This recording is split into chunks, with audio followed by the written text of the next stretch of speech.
Assalamualaikum warahmatullahi wabarakatuh. Alhamdulillah ala ma an'am wa ala ma takarram. Allahumma salli wa sallim mubarak wa karrim ala sayyidina Muhammadin al-habib al-a'zam wa ala alihi wa sahbihi wa man ala silkihim tadam. Amma ba'du. Alhamdulillah. Para habaib, para kiai, para asatidah, hadirin wal hadirat yang dimuliakan oleh Allah, khususnya orang tua kita, guru kita Ad-Da'i ilallah Al-Habib Abdurrahman bin Muhammad bin Ali bin Abdurrahman Al-Habashi, yang mudah-mudahan diberikan kesehatan oleh Allah subhanahu wa ta'ala dan diterima oleh Allah segala amal ibadahnya. Baru pulang dari umrah, mudah-mudahan dijadikan umrah makbulah, sa'yan mashkur wa tijaratan lan tabur insyaallah. Hadirin yang dimuliakan oleh Allah subhanahu wa ta'ala, pagi hari ini ketika kita menghatamkan kitab Nasaih Diniyah yang berkah, yang dikarang oleh Al-Imam Abdullah bin Ali Al-Haddad, imam yang agung, manusia yang mulia di sisi Allah subhanahu wa ta'ala. Beliau wafat lebih dari 300 tahun yang lalu. Tapi lihat keberkahannya hingga detik ini kita rasakan. Beliau wafat di negeri Hadramut, di kota Tarim, ribuan, puluhan ribu kilometer hingga ke tempat ini, tapi keberkahannya sampai ke tempat ini. Karena itu Imam Al-Habib Ali bin Muhammad Al-Habsyi yang barusan kita dengar tentang beliau mengatakan tentang Al-Habib Abdullah bin Ali Al-Haddad, tentang kemuliaan yang Allah berikan kepada Al-Habib Abdullah bin Ali Al-Haddad. Beliau mengatakan fakullu man salakat tariqata ba'dahu mustasbihuna binurihil waggadi huwa gudwatun lil mugtadina wa ka'batun lil gasidina wa mafkharun lil wadi garrat bihi aynun nabiy Muhammadin fahuwa lahu min ahsanil awladi. Al-Habib Ali bin Muhammad Al-Habashi menyebutkan tentang Imam Al-Haddad. Beliau katakan, Al-Habib Abdullah Haddad ini manusia mulia. Semua orang yang datang setelah beliau untuk berjalan, menempuh jalan yang diridai oleh Allah subhanahu wa ta'ala, tiada lain mereka mengambil secercah dari cahayanya Al-Habib Abdullah bin Ali Al-Haddad, mengambil keberkahan dari Al-Habib Abdullah Haddad di seluruh penjuru dunia. Enggak ada seorang pun setelah Habib Abdullah Haddad menempuh jalan yang diridai oleh Allah melainkan di bawah keberkahan daripada beliau. Beliau Al-Habib Abdullah Haddad gudwatun lil mugtadin wa ka'batun lil gasidin wa mafkharun lil wadi. Beliau adalah gudwah, panutan bagi orang yang ingin mencari panutan, kebanggaan bagi umat manusia sekalian, bagi kaum muslimin, hingga dijuluki sebagai Syekhul Islam, hingga dikatakan garrat bihi ainun nabiy Muhammadin fahuwa lahu min ahsanil auladi. Nabi Muhammad sallallahu alaihi wasallam bangga kepada Habib Abdullah Haddad. Beliau adalah salah satu dari anak cucu Rasulullah yang dicintai oleh Nabi besar Muhammad sallallahu alaihi wasallam. Sehingga Habib Ali Habsyi bilang, abdat nasaihu uluman. Ini kitab nasaih yang dikarang oleh Al-Habib Abdullah bin Ali Al-Haddad, memberikan ilmu yang sangat bermanfaat, yang sangat berkah. Sehingga Al-Habib Alawi bin Abdullah bin Syihab menyebutkan tentang Al-Imam Al-Ghazali ketika mengarang kitab Ihya Ulumuddin. Kitab Ihya Ulumuddin itu semuanya penuh dengan keberkahan.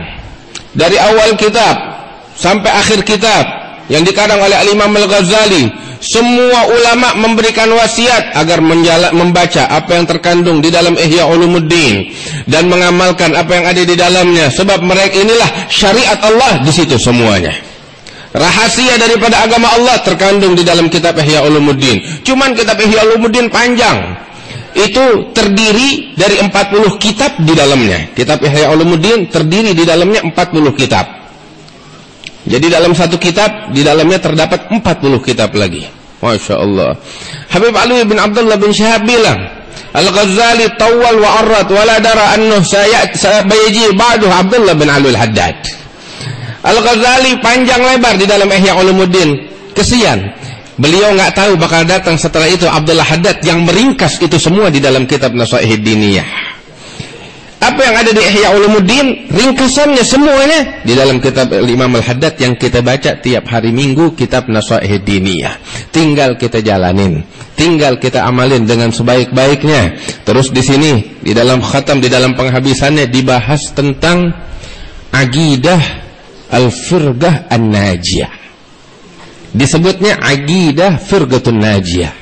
Aqidah kelompok orang-orang yang akan mendapatkan kebahagiaan, keselamatan di dunia dan di akhirat.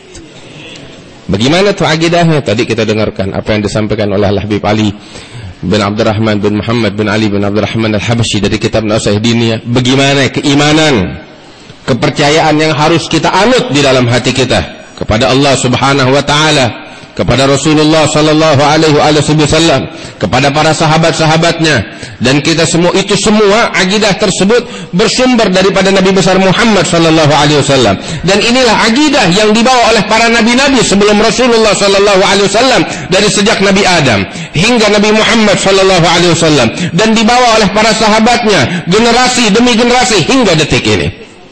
Itu semua dirangkum dengan dalil-dalilnya yang kuat oleh dua orang ulama besar. Yang pertama yang dikenal dengan Abul Hasan Al-Asy'ari wa Abu Mansur, yang kedua Abu Mansur Al-Maturidi. Sehingga para ulama mengatakan bahwasanya aqidah ahli sunnah wal jamaah adalah yang berkiblat kepada apa yang dirangkum oleh kedua imam ini, aqidah al-Asy'ariyah atau aqidah al-Maturidiyah yang dirangkum oleh kedua imam ini. Dan kita, ayyuhal ahbab, ayyuhal ikhwan, hendaknya kita menganut aqidah yang sama. Kemudian barusan juga kita dengar bahwasanya orang-orang ahli sunnah wal jamaah di dalam bermadhab fikih, mereka adalah orang-orang yang menganut suatu madhab dari madhab yang empat. Madhab Imam Abu Hanifah An-Nu'man, Al-Imam Malik ibn Anas, madhab Al-Imam Muhammad bin Idris Asy-Syafi'i, madhab Al-Imam Ahmad bin Hanbal. Keempat madhab ini yang menganutnya adalah mereka orang-orang ahli sunnah wal jamaah. Dan kita sekalian, mayoritas bangsa Indonesia menganut madhab yang dibawa oleh Al-Imam Syafi'i radhiyallahu ta'ala anhu wa arda, yang mudah-mudahan kita mendapatkan keberkahan dari Allah Subhanahu wa ta'ala, yang dibawa oleh guru-guru kita, para habaib kita, para ulama kita, wali songo yang terdahulu sebelum kita sekalian. Hadirin yang dimuliakan oleh Allah Subhanahu wa ta'ala. Dan ciri daripada ahli sunnah wal jamaah, mereka mencintai Nabi besar Muhammad sallallahu alaihi wasallam. Ciri daripada ahli sunnah wal jamaah, mereka mencintai para sahabat Rasulullah sallallahu alaihi wasallam tanpa terkecuali. Ciri daripada ahli sunnah wal jamaah, mereka mencintai keluarga Nabi besar Muhammad sallallahu alaihi wasallam.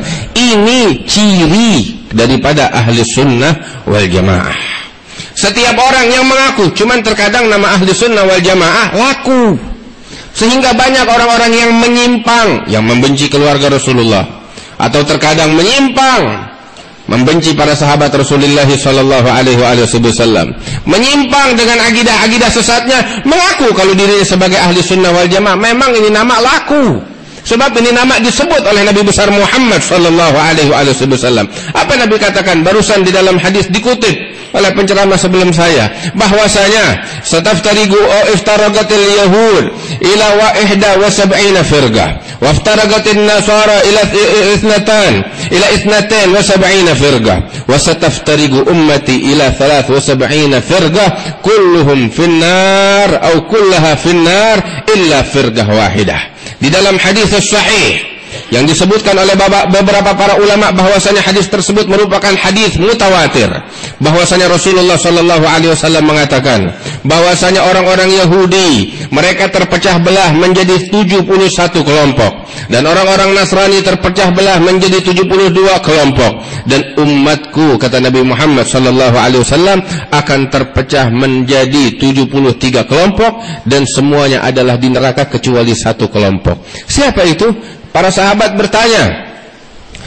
Rasul sallallahu alaihi wasallam mengatakan, mereka orang-orang yang akan selamat, al-firqah an-najiyah alladzina ala ma ana alaihi wa ashabi, adalah orang-orang yang berjalan di atas garis di atas jalan yang aku tempuh dan para sahabatku, kata Nabi Muhammad sallallahu alaihi wasallam. Di dalam riwayat yang lain sebagaimana dikutip oleh Imam Al-Ghazali di dalam kitab Iljamul Awam, disebutkan bahwasanya di dalam hadis tersebut ditambahkan oleh Rasulullah, wahum ahlus sunnati wal jamaah, dan mereka adalah ahlus sunnah wal jamaah. Nama tersebut diberikan oleh Nabi Muhammad sallallahu alaihi wasallam. Kita lihat diri kita. Kita lihat diri kita, dan kita lihat siapapun yang ingin kita jadikan panutan untuk diri kita. Kalau memang mereka berjalan di atas rel yang digariskan oleh Nabi Muhammad SAW dan para sahabatnya, maka mereka adalah ahli sunnah wal jamaah, dan mereka patut kita jadikan sebagai panutan. Hingga Al-Imam Abdullah bin Ali Al-Haddad di dalam kitab Risalatul Mu'awanah yang juga selalu dibaca di tempat ini, beliau mengatakan, apabila engkau melihat seseorang yang mengaku bahwasanya dia telah mencapai martabat yang tinggi di dalam kewalian, uji dia, lihat dia, apakah dia adalah orang yang memiliki perhatian yang besar di dalam meneladani Nabi Muhammad SAW atau tidak. Kalau memang dia adalah orang yang memiliki perhatian besar, semangat teragungannya adalah meneladani Rasulullah secara terperinci, dan dia adalah orang yang jauh dari segala kemaksiatan, maka jadikan dia sebagai panutanmu. Namun kalau tidak, tinggalkan orang tersebut walaupun dia berjalan di atas air atau terbang di langit. Orang tukang sihir pun mampu melakukan hal yang semacam itu, kata Imam Al-Haddad. Yang jadi patokan adalah istiqamahnya di jalan Allah Subhanahu wa ta'ala. Ayyuhal ibad, ayyuhal ahbab, wahai orang-orang yang dimuliakan oleh Allah, hadirin wal hadirat. Kita beruntung Islam datang ke negeri Indonesia ini dari sejak awal masuknya Islam. Islam masuk ke negeri Indonesia ini melalui tangan keluarga Nabi besar Muhammad sallallahu alaihi wasallam. Dan Islam datang ke negeri Indonesia ini dibawa oleh orang-orang yang menganut faham ahli sunnah wal jamaah. Dan Islam datang ke negeri Indonesia ini, ke Nusantara ini, melalui tangan mereka, keluarga Rasulullah sallallahu alaihi wasallam, dengan membawa madhab al-Imam Syafi'i. Bukan madhab-madhab yang lain, walaupun madhab-madhab yang lain, madhab Abu Hanifah, Malik, wa Ahmad bin Hanbal, madhab yang benar ahli sunnah wal jamaah, tapi mereka datang dengan membawa satu madhab ini, madhab al-Imam Syafi'i. Dan kita beruntung bahwasanya mereka pembawa-pembawa Islam adalah orang-orang yang bertakwa kepada Allah, para aulia Allah Subhanahu wa ta'ala, sehingga nggak ada alasan bakal kita untuk berpaling dari jalan Allah Subhanahu wa ta'ala. Nggak ada alasan bagi kita untuk mencari jalan yang lain. Imam Al-Haddad mengatakan, "Fama ba'da hadil Mustafa wa sahabihi hadyun wa laysa ba'dal haqqi illa dhalalati." Nggak ada lagi jalan setelah jalan yang dibawa oleh Nabi Muhammad sallallahu alaihi wasallam dan para sahabatnya. Jalan yang dibawa oleh keluarga Nabi Muhammad sallallahu alaihi wasallam dan para aulia Allah. Nggak ada lagi jalan yang lain melainkan kesesatan. Na'udzubillah min dzalik. Karena itu tugas kita ayuhal ikhwan, pertama kita belajar nuntut ilmu. Yang kedua, pilih guru yang benar, macam Habib Ridha tadi bilang. Pilih guru yang benar. Pilih guru yang benar. Pilih guru bagaimana? Seperti yang disebutkan, guru yang bukan pintar ngomong, tapi guru yang amal perbuatannya menyerupai Nabi Muhammad SAW. Saya punya kakak Habib Jindan bilang, kita ini di Indonesia secara khusus, kalau kita pengen tahu ahli sunnah wal jamaah yang bagaimana, gampang banget. Cirinya apa? Ahli sunnah wal jamaah demen maulid. Benar gak? Orang yang demen maulid cinta sama sahabat, cinta sama keluarga Rasulullah sallallahu alaihi wasallam, bermadhab Syafi'i dan lain-lainnya. Itu aja cirinya. Demen tahlil, demen maulid, demen hadir haul. Itu salah satu cirinya, kata saya punya kakak Habib Jindan. Walhasil intinya, pilih guru yang benar. Terus setelah itu kita punya panutan depan mata kita. Guru-guru kita, para habaib kita, para kiai kita. wa fi muqaddimatihim al-Imam Al-Habib Ali bin Abdurrahman Al-Habsyi, wal Habib Ali bin Husain Al-Attas, wal Habib Salim bin Ahmad bin Jendan, dan para habaib, para ulama-ulama lainnya, guru-guru kita yang selalu fotonya kita pajang di rumah kita. Ikutin mereka, jadikan mereka panutan kita. Lihat, kalau ada orang-orang mengajak kepada suatu pemahaman ajaran tertentu, cara, metode tertentu, tunggu dulu, sama gak sama metodenya Habib Ali Habsyi? Sama gak dengan metode, cara, jalan yang ditempuh oleh Habib Ali bin Abdurrahman Habsyi? Kalau memang sama, ahlan wa sahlan. Tapi kalau beda, jauh-jauh dan mendingan. Nggak tahu dari mana datangnya. Apapun dia, walaupun dia mengaku sebagai ahli sunnah wal jamaah, pengakuan gampang, semua orang pada ngaku dan ini nama laku. Tapi patokan ini dia. Kalau memang sama Habib Ali Kuitang, kita ikutin. Sama Habib Ali bin Husain Al-Attas, kita ikutin. Sama orang-orang tua kita ikutin dengan sebaik-baiknya, sebab jalan mereka adalah jalannya Nabi besar Muhammad sallallahu alaihi wasallam. Ya Rabb, mudah-mudahan kita dibimbing oleh Allah Subhanahu wa taala.